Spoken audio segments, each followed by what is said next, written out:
नमस्कार। तुलसीदास जी रामचरितमानस में एक जगह लिखे हैं, चौपाई है, हमें याद नहीं आ रहा अभी, लेकिन उसका अर्थ जानते हैं।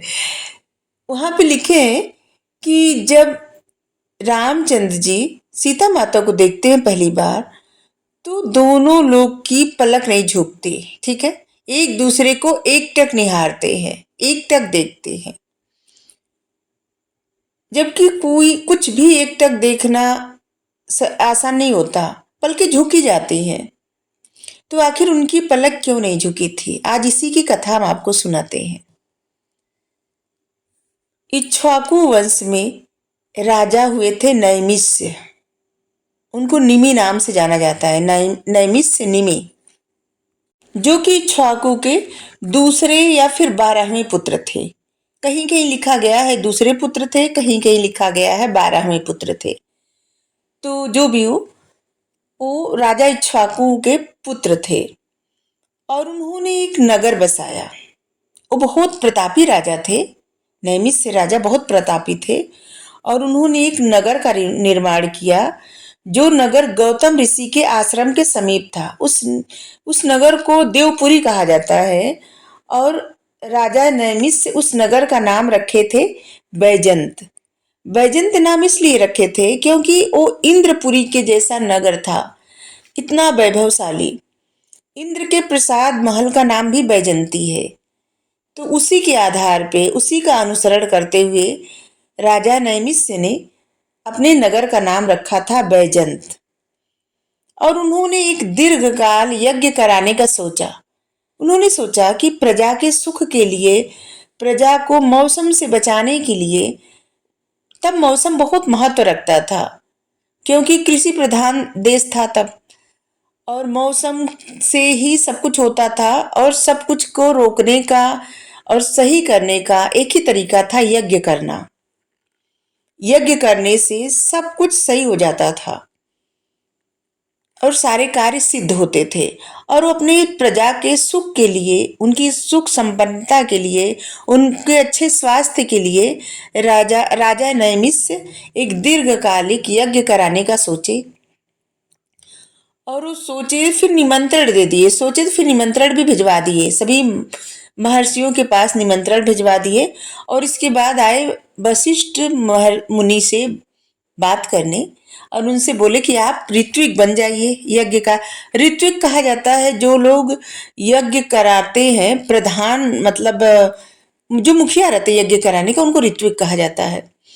तो महर्षि वशिष्ठ को एक कार्य सौंपने गए राजा नैमिष्य, और उन्होंने सौंपा तो महर्षि वशिष्ठ, जो कि ब्रह्मा के पुत्र है, और वो बहुत प्रसन्न हुए।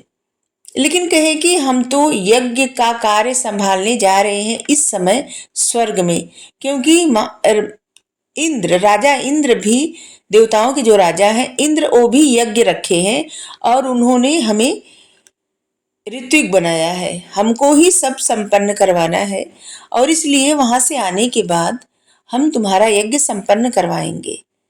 और इतना कह के महर्षि वशिष्ठ स्वर्ग चले गए और राजा नैमिष्य अपने राज्य को लौट आए। वो कुछ बोले नहीं राजा। इसके बाद राजा नैमिष्य जब आए तो देखते हैं कि सही समय पर सभी महर्षि, राजऋषि सब लोग उपस्थित हो गए थे और सब लोग अपना अपना आसन ग्रहण कर लिए थे। अब राजा नैमिष्य को समझ में नहीं आ रहा था कि महर्षि वशिष्ठ नहीं है तो यज्ञ का कार्य कैसे स्टार्ट करवाएं। और सभी लोग पूछ रहे थे यज्ञ का समय कब है, वो लोग भी महान ऋषि थे। तो राजा नैमिष्य सोचे कि अब क्या करें, तो उन्होंने उस यज्ञ का ऋत्विक बना दिए महर्षि गौतम को, और यज्ञ कार्य स्टार्ट हो गया, यज्ञ होने लगा।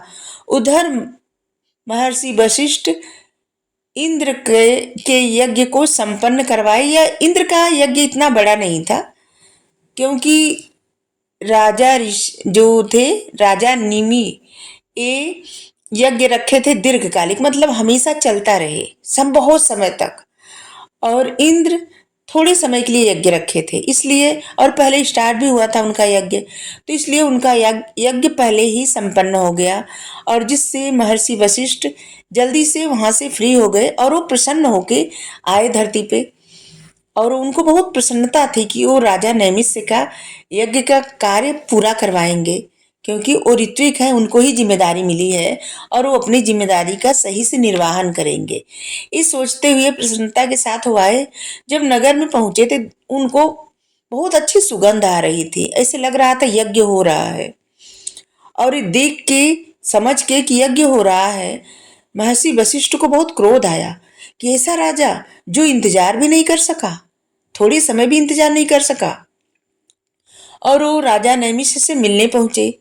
उस समय राजा नैमिष्य सो रहे थे और उनको इतना जगाया गया, उनके जो प्रतिहार रहते थे उनको बहुत जगाए उस वक्त, लेकिन वो थक गए थे यज्ञ का कार्य संभालते संभालते कि वो सो गए, बहुत गहरी निद्रा में सोए थे, जिससे महर्षि वशिष्ठ को इंतजार करना पड़ा। वो ब्रह्मा के पुत्र, उनका कोई मतलब वो किसी का इंतजार नहीं करते थे, उनका बड़े बड़े राजा महाराजा इंतजार करते थे, लेकिन वहां पे महर्षि वशिष्ठ को इंतजार करना पड़ा। एक तो उनकी अवज्ञा हुई, ऊपर से उनको इंतजार भी करना पड़ रहा था, जिससे उनको क्रोध बहुत ज्यादा बढ़ने लगा, उनका क्रोध। जबकि महर्षि वशिष्ठ के बारे में ऐसा कहा जाता है कि उनके में और विश्वामित्र जी में हमेशा कंपटीशन रहता था, लेकिन महर्षि वशिष्ठ कभी भी क्रोध नहीं करते थे। तो महर्षि वशिष्ठ पहली बार उनको इतना क्रोध आया कि जब राजा नैमिष आए महर्षि वशिष्ठ से मिलने, तो उन्होंने कहा कि हे राजा, तुम इस शरीर में रहने लायक नहीं हो, क्योंकि तुमको ऋषियों का आदर करना नहीं आता। ऋषियों का आदर तुम नहीं करते, उनका अपमान करते हो। जो लोग ऋषि महर्षि का अपमान करते हैं, सम्मान नहीं देते, वो लोग देह में रहने लायक नहीं हो हैं।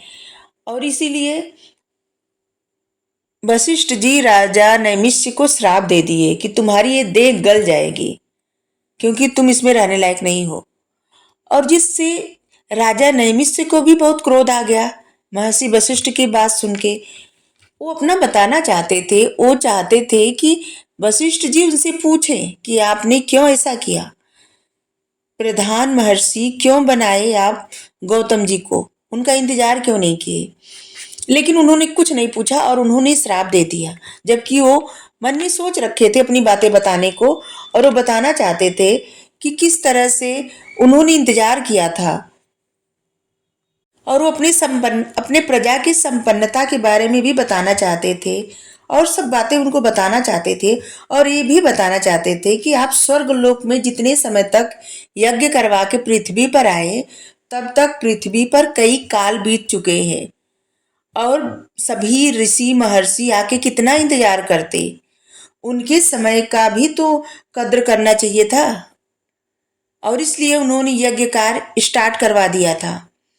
लेकिन महर्षि वशिष्ठ नहीं पूछे और क्रोध में वो श्राप दे दिए।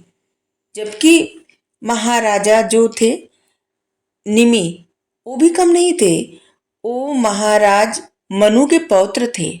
मनु जो कि सूर्य पुत्र थे, और वो इक्ष्वाकु के पुत्र थे, महान तपस्वी, बहुत विद्वान। और इसलिए उनको भी क्रोध आ गया कि इतने विद्वान होते हुए भी महर्षि वशिष्ठ उनसे पूछे बिना, सब सच जाने बिना उनको श्राप दे दिए। तो बदले में उन्होंने भी श्राप दे दिया।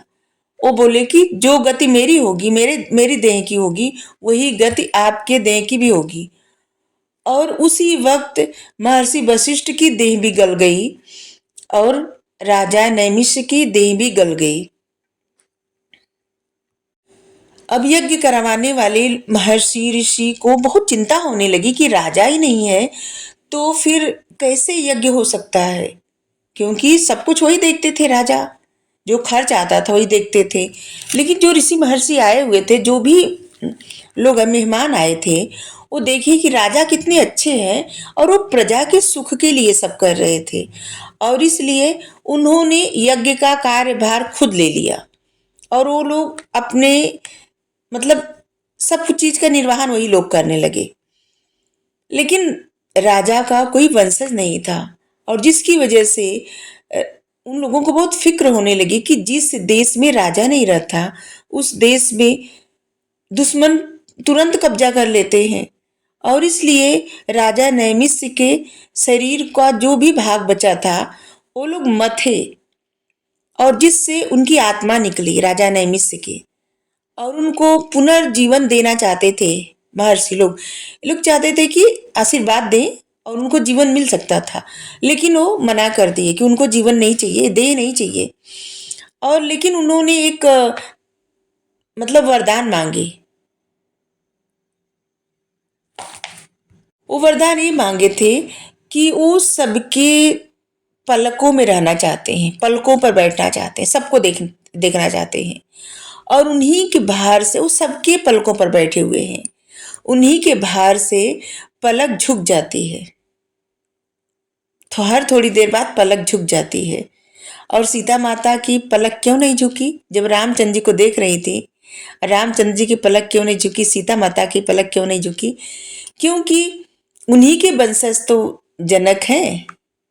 उन्हीं का जब मंथन हुआ था ना, तो एक पुत्र हुआ था उनका, और उनका नाम रखा गया था जनक, जो कि विदेह मतलब किसी से पैदा नहीं हुए थे, मतलब मंथन करने से पैदा हुए थे, इसीलिए विदेह। और इसी तरह उनके जितने वंशज हुए उनका नाम जनक और विदेह होता गया। तो सीता माता के जो पिता थे जनक विदेह, उन्हीं के वंशज थे, और इसीलिए सीता माता उनकी पौत्री थी।